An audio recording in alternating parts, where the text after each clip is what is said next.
It's lunchtime at Ignite, and this is Brad Anderson's Lunch Break. Ignite is one of the best tech conferences in the world. And while I was in town, I set aside a couple of hours to meet up with a few thousand of my favorite people. Today, my guest is pretty much everyone at Ignite.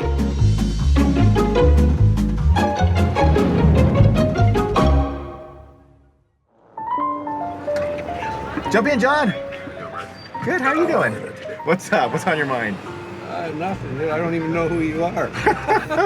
So I'm Satya's personal assistant. I go get him. Yeah? I go get him Cokes and coffees when he needs it. Does that pay well? So far, so good. All right, there you go. How many shirts have you sweat through already in Orlando? 4. 4. Okay, how much can you bench? Almost as much as my wife. Okay, that's...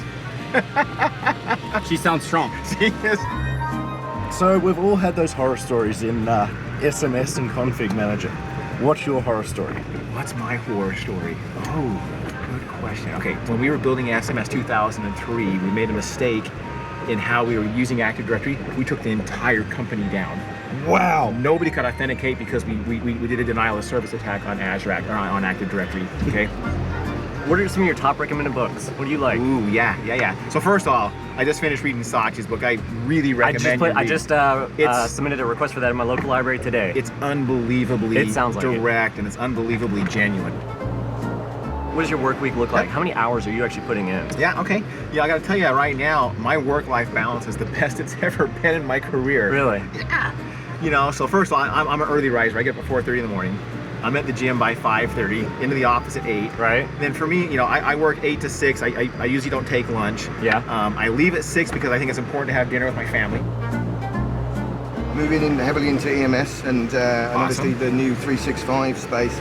And one of the things that we've noticed is that obviously you've got so many moving parts now with Intune and MAM and the other security elements. And you've got so many different product stacks. It's just trying to understand, Microsoft aware of that, trying to pull that together? Yeah, so what are we doing? Yeah. So with Microsoft 365 now, we literally have a monthly steering committee where there's about 6 or 7 of the VPs who are in charge of driving M365 across all the engineering teams. So all those pieces we look at monthly and then we go and drive that across Windows, EMS, and Office 365, but we're treating it like a product. The Microsoft of today is night and day compared to the Microsoft of tomorrow. I'm so glad to hear you say yesterday, that. Sorry, not tomorrow. I mean, I'm sure it will be night and day for tomorrow, but I mean, it's a nice beast to work with, whereas previously it was always a necessary evil without that sounding too harsh. No. But now it's real, the company's different. And the support we're getting from you guys and have had this year has been fantastic, and we really do appreciate it. Lightning round? Lightning. First question, tea or coffee? Diet Coke. Diet Coke. What was the last movie you watched? Hot Rod for the 37th time.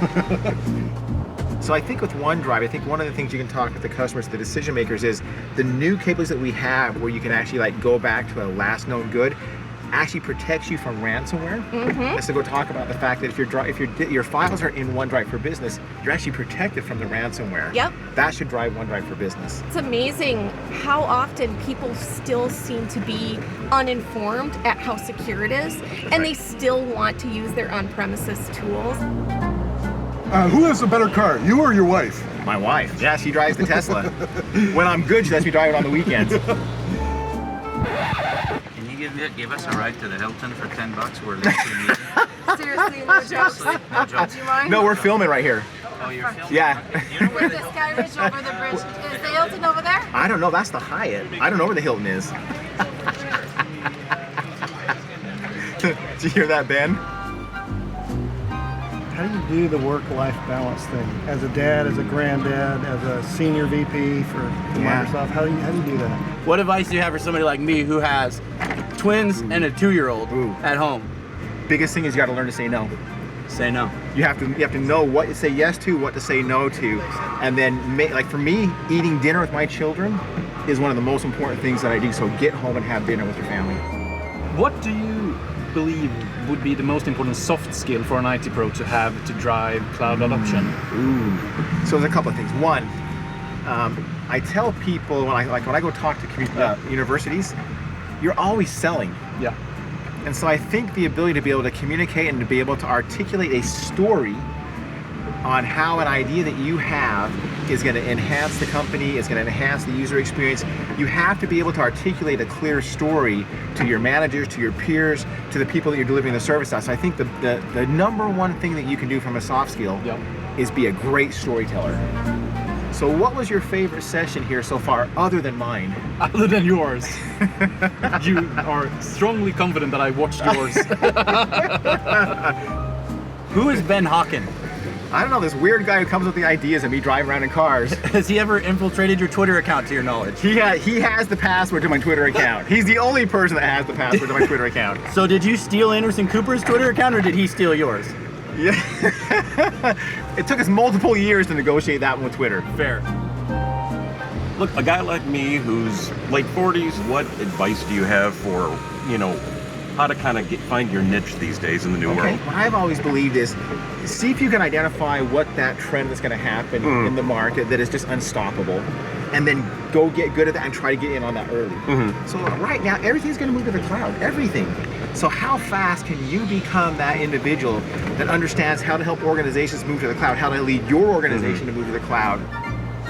Our IT group is about 80 people and only a couple of women. And we're seriously trying to increase your diversity? Absolutely. Yeah. Do you have any advice for us? That's a good question. I believe the culture is the most important thing. So do you have a culture where everybody feels their voice can be heard, that's inclusive? And I think if you focus on the culture first, so that, you know, the women who are already in your organization can say, this is a great culture, I can thrive here. Then second, I would say is, are you actually finding, are you finding the individuals to come in and interview for the roles? Or take a look at your interview slates. Are they all dudes? The other thing I'd tell you some advice on is go look at your job descriptions and like have the women on your team look at them. Because the wording, that sometimes there's words in a job description that completely turn off a woman because there's things that are masculine in their tone. They're not inclusive. So check that out too. That's awesome. Thank you very much. Heard you talking about configuration manager and Intune and roadmaps and things like that yesterday morning, and I was curious if SCCM is going to live to be 30. Oh yeah, for sure. And the last one, in the last 24 hours, I've been told SCCM is dead. What do you have to say? So actually, you know, SCCM is more alive today than it's ever been. There's more interest than there's ever been. Exactly. Hey, where are you from? Florida, here in Naples, down south. Ah, Naples is beautiful. Gorgeous. See, were you guys impacted with the hurricane? Yeah, we got a direct hit. Well, if it wasn't for all the Microsoft products and some of the automation we put in, we don't know what we would do. Quote that. For real, seriously. I mean, as a leader, I'm president of the company, small organization, but I want it to be big. You know, what are some of your best advice to being a better manager, leading people, especially in today's day and age? A couple things. One, I think you just have to be genuine. You know, people want to trust you, and if you're genuine and they know that you're being genuine, I think people are willing to follow just because they trust you, number one. I believe information empowers. And so as much information as you can give to your people empowers them to make the decisions based upon what's best for the company because they know what's going on. Too many leaders want to hold the data in, and I think you should let all the data flow. Great. And then I think third, you have to focus on the culture. You know, you more than any leader in your organization are going to define what the culture is. And if you take a look at what Microsoft has done over the last 3 or 4 years, Satya's number one focus has been the culture. And look at what the impact has had on Microsoft. Unbelievable, yeah. And I did get his book actually this morning. It downloaded to Audible, so I can't wait to start. Yeah, page 58 is my favorite. Is that where you're in? Yeah.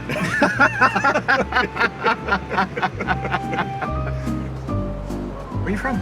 I'm from Seattle. I work at Microsoft. All right, what team? OneDrive. Okay, so do you want to come work in the EMS team? Oh. You have to tell Jeff. You're always now. Jeff and I are like buds. He won't care.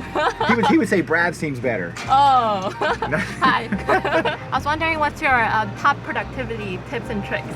One, if I can block out about 2 hours a day for me to do the work that I have to do as an individual contributor, I can keep my work-life balance. You know, because I spend the bulk of my day in meetings, and so one of the things I'm pretty religious about is kind of keeping 8 to 9 open and then 5 to 6, and so I'm able to do in those 2 hours get the work done that I have to do. What was the single feature in SCCM that seemed like it was going to be so easy, but then was just like a nightmare? Go back a decade ago, we took over the help desk and the desktop manager for 3 different companies. Okay, lost a fortune on it, but we learned a ton. And so we learned so much in that experience from 2007 to 2011. That is what actually got us onto the right path with Intune. So listening to the keynote, going to the sessions, the common theme, transfer of information, right? And so I've been on a transformation project myself, and eating right, going to the gym. What I'm wondering, and I think the entire community really, is how does Brad Anderson keep the 24-inch pythons? What kind of workout routine do you use to stay in this shape?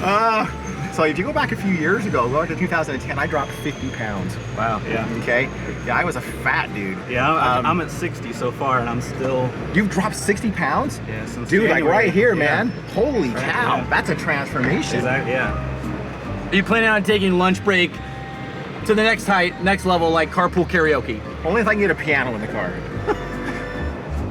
What's your takeaway from the event this week? So I think the interesting thing for me here is that like we're seeing, IT folks, we're seeing business folks coming together. And how do you kind of create a message, craft a message that speaks to both those people? Yeah. I think this actually is one of the things you're really good at, but there's an art to it. And not only do you have to tell those stories, but you have to make sure that those stories blend so they understand how they work together. What's your favorite part of Enterprise Mobility Suite, and what should I be focusing on? My favorite. The That's next kind of year like or saying, so? like, who's my favorite kid? Yeah. Many of us, like I built my career building on-prem products. We talk about disruption. My whole life got disrupted as I had to figure out what it means to build services. Right. We're really Once you excited. taste that telemetry, man, it is addicting. Because for the first time in your life, and from a professional standpoint, you have data that tells you what is going on, and can then be the basis of your decisions. Okay. That dude's got to be hot, man. Look at him out there sitting in the back there, all black. Yeah. He looks like he's leaning back and catching some rays. Look at that. This honestly isn't bad. I've been in a wedding in Louisiana in August. Oh, geez, that sounds like hell.